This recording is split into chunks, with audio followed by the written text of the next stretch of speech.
स्लोभाकियाको लागि document apply गरिसकेपछि कति दिनमा प्रिलिमिनरी एग्रिमेन्ट वा अफर लेटर आइपुग्यो भन्ने विषयमा जानकारी दिन गइरहेको छु।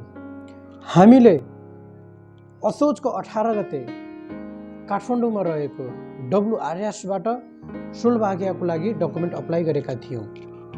आज कार्तिक 13 गते 25 दिनमा हाम्रो प्रिलिमिनरी एग्रिमेन्ट वा अफर लेटर आइपुगेको छ।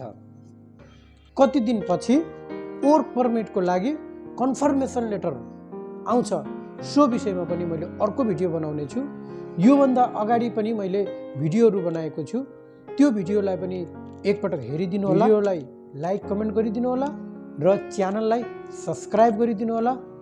हस्त धन्यवाद।